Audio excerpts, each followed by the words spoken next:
and you build your family, and it's like most people today. It goes like this: they're lost in sin, they find a spouse, and maybe later they get saved, and then they got to correct all the mistakes they made in raising their family and gain all that back to get to the position where you're going to start at. You're going to start from, I'm going to serve the Lord with my family. I'm going to serve the Lord with my godly wife. I'm going to raise my children. And you're going to start from a point where most people have to start so far back because they let sin ruin what God had planned for them. You have something that, you have a treasure, I'm telling you. I don't know if you fully appreciate that. You have a treasure. So, sometimes, I'm like, dang, it's not easy. Absolutely, it's not. But then I'm like, you know what, thank God, I've avoided so much drama and so much crap.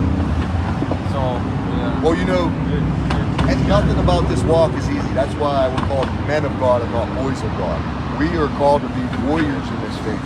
Listen, ain't none of us called to be limp-wristed sissies. We're supposed to be men. We're supposed to be stout. You know what? When you say I'm a virgin, be proud of that. Be like, no, I'm saving myself for my wife. I'm going to live for God. I'm going to serve God. Ain't nothing to be ashamed about that. That's thump your chest, and you're going to be an example to other young men.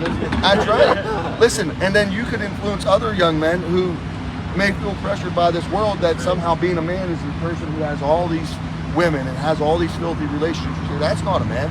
That's a pervert. That man has a problem when he can't have one woman or can't control himself to such a degree that he can wait for a wife.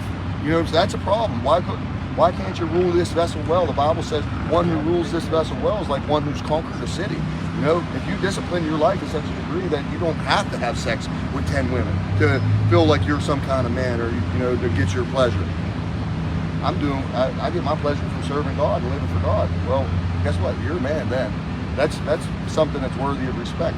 A man who can't control himself enough to not have 10 women, he's just a pervert. He's perverting what God has made naturally for you. God designed a woman for you, but he wants you to have one. The Bible says you should be the husband of one wife. Till death do you part. So when you find her, make sure she's the one, because when you marry her, ain't another one coming. That's it. You got to work it out. When you wake up in the morning and she smells your stinking breath and she says, oh, did I marry the right man? You better hope you got to work it out. You know what I'm saying? It's going to, because your whole life is invested in that. Other than your relationship with Christ, your next relationship is with your wife. That's it. So you're actually doing one of the wisest things you can do in waiting for a wife and making sure she's the right one. Yeah, it's not easy.